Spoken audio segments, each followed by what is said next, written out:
नमस्कार छात्रों, मैं डॉक्टर रवि, सहायकाचार्य ऋषिकुल संस्कृत महाविद्यालय गुरुग्राम से। आज हम संज्ञा की परिभाषा व भेदों के विषय में चर्चा करेंगे। संज्ञा की परिभाषा देखते हैं। किसी भी व्यक्ति, प्राणी, वस्तु, स्थान, गुण, जाति या भाव, दशा आदि के नाम को संज्ञा कहते हैं। देखिए, सामान्य शब्दों में अगर कहें तो संज्ञा का अभिप्राय नाम से है। इस संसार में हमें जो भी वस्तु दिखती है, जो भी पदार्थ इस संसार में विद्यमान है, उसका कुछ ना कुछ नामकरण अवश्य किया गया है, उसकी कुछ ना कुछ संज्ञा रखी गई है, उसी को संज्ञा कहते हैं।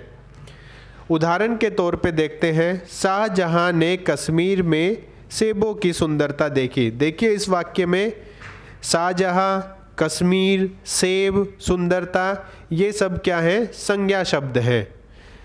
अब प्रश्न उठता है कि संज्ञा के प्रकार या भेद कितने हैं। तो संज्ञा के भेद पर सभी व्याकरण एक मत नहीं है, परंतु अधिकतर संज्ञा के 5 भेद मानते हैं, जो निम्नलिखित हैं।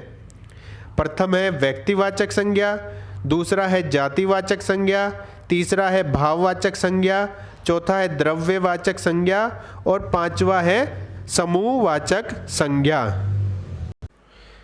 आइए अब हम सबसे पहला जो संज्ञा का भेद है, व्यक्तिवाचक संज्ञा, इसके विषय में जानते हैं। जिस शब्द से किसी विशेष व्यक्ति, वस्तु या स्थान के नाम का बोध हो, उसे व्यक्तिवाचक संज्ञा कहते हैं। अर्थात गांधी जी, कृष्ण, मोहन, राधा, दिनेश, हिमाचल, हिमालय, उत्तर, पश्चिम, दक्षिण, पूर्व, भारत, नेपाल, इस प्रकार कोई भी एक विशेष वस्तु का जिस नाम से हमें बोध होता है, ज्ञान होता है, उसे व्यक्तिवाचक संज्ञा कहते हैं। आइए अगला भेद देख लेते हैं, जातिवाचक संज्ञा। जिन संज्ञाओं से एक ही प्रकार की वस्तुओं अथवा व्यक्तियों का बोध हो, उन्हें जातिवाचक संज्ञा कहते हैं। जैसे नागर, गांव, घर, आम, तोता, नदी, हाथी, मनुष्य, माता, पहाड़ आदि। अब इन जो ये शब्द हैं, जैसे हाथी है, अब इस शब्द से पूरी हाथी जाति का बोध हो रहा है। लड़का, अब इस लड़का शब्द से सभी लड़कों का बोध हो रहा है, इसलिए इन्हें जातिवाचक संज्ञा शब्द कहते हैं। आइए अगला इसका भेद देखते हैं, भाववाचक संज्ञा। जिस संज्ञा शब्द से व्यक्ति या वस्तु के गुण या धर्म, दशा अथवा व्यापार का बोध हो, उसे भाववाचक संज्ञा कहते हैं। यहाँ पर धर्म, गुण, अर्थ और भाव प्राय पर्यायवाची शब्द हैं, जैसे लंबा, बूढ़ा, नम्रता, समझ, चाल, मिठास आदि। अगला भेद है समूहवाचक संज्ञा। जिस संज्ञा से वस्तु अथवा व्यक्ति के समूह का बोध हो, उसे समूहवाचक संज्ञा कहते हैं। जैसे व्यक्तियों का समूह, सेना, भीड़, झुंड, जनता, सभा, गिरोह, दल, वस्तुओं का समूह, गुच्छा, कुंज, मंडल, गोद इत्यादि शब्द, ये सब समूहवाचक शब्द होते हैं। अगला जो अंतिम संज्ञा का भेद है, वो है द्रव्यवाचक संज्ञा। द्रव्य का सामान्य रूप से अर्थ देखें तो जो द्रव्य तरल रूप में वस्तुएं होती हैं। जिस संज्ञा से नाप तोल वाली वस्तुओं का बोध हो, उसे द्रव्यवाचक संज्ञा कहते हैं। कहने का तात्पर्य यह है कि द्रव्यवाचक संज्ञा से किसी ऐसी वस्तु का बोध होता है जो पदार्थ तो है, परंतु उसे गिना नहीं जा सकता, उसका परिणाम हो सकता है। द्रव्यवाचक संज्ञा का प्राय बहुवचन नहीं होता, जैसे दूध, लोहा, पीतल, चावल, पेट्रोल, घी, तेल, सोना, चांदी आदि। ये शब्द क्या हैं? द्रव्यवाचक किसी न किसी द्रव्य के विषय में बता रहे हैं, सूचित कर रहे हैं, इस कारण से इन्हें द्रव्यवाचक संज्ञा शब्द कहा जाता है। संज्ञा भेदों का परस्पर परिवर्तन। देखिए, जो शब्द होते हैं संज्ञा के, वो आपस में परिवर्तित हो जाते हैं। आइए समझते हैं किस प्रकार से। जो हम संज्ञा के भेद देखते हैं वो अध्ययन की सुविधा हेतु है।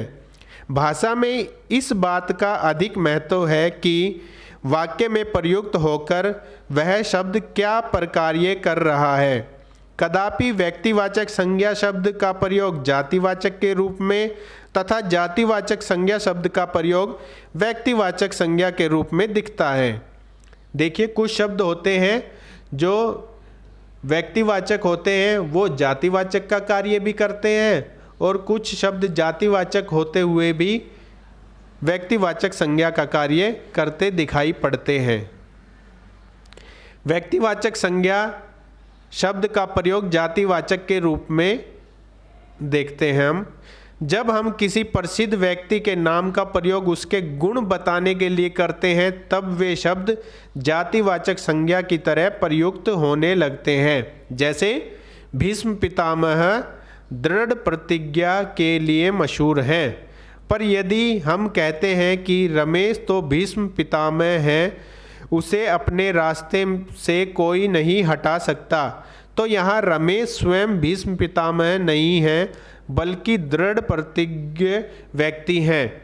ऐसी स्थिति में इस वाक्य का भीष्म पितामह शब्द पर कार्य के आधार पर जातिवाचक संज्ञा माना जाएगा।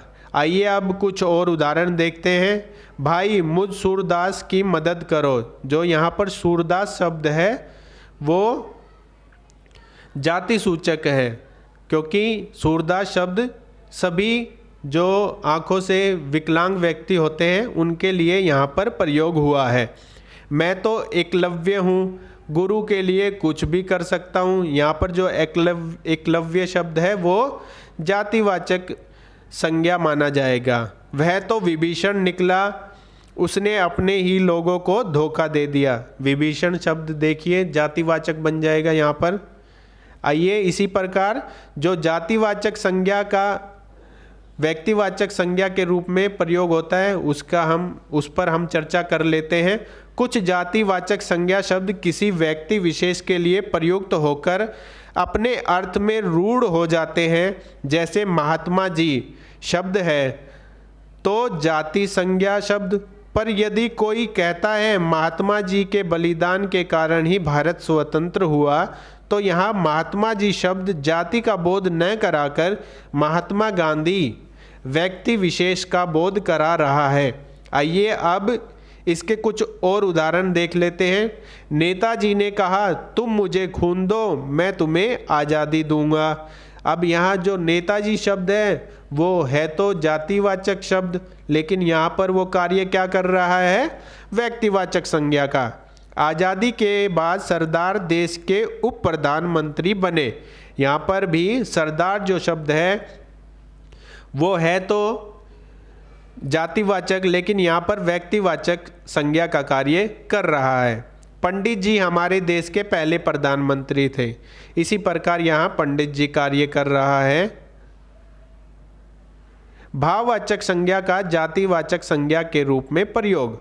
भाववाचक संज्ञा शब्दों का प्रयोग हमेशा एक वचन के लिए किया जाता है, किंतु यदि भाववाचक संज्ञा शब्द का प्रयोग बहुवचन के में किया जाए तो वह जातिवाचक संज्ञा का प्रकार्य करने के कारण जातिवाचक संज्ञा बन जाते हैं। जैसे भाववाचक संज्ञा के रूप में प्रयोग, और उन्हीं शब्दों का फिर हम जातिवाचक संज्ञा के रूप में प्रयोग देखते हैं। बीमारी से बचकर रहो, इसका जातिवाचक के लिए कैसे प्रयोग होगा, इतनी तरह की बीमारियों से कैसे बचा जाए।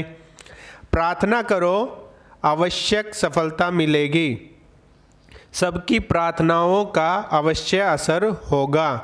कभी किसी की बुराई मत करो, जातिवाचक में बुराइयों से बचकर रहना।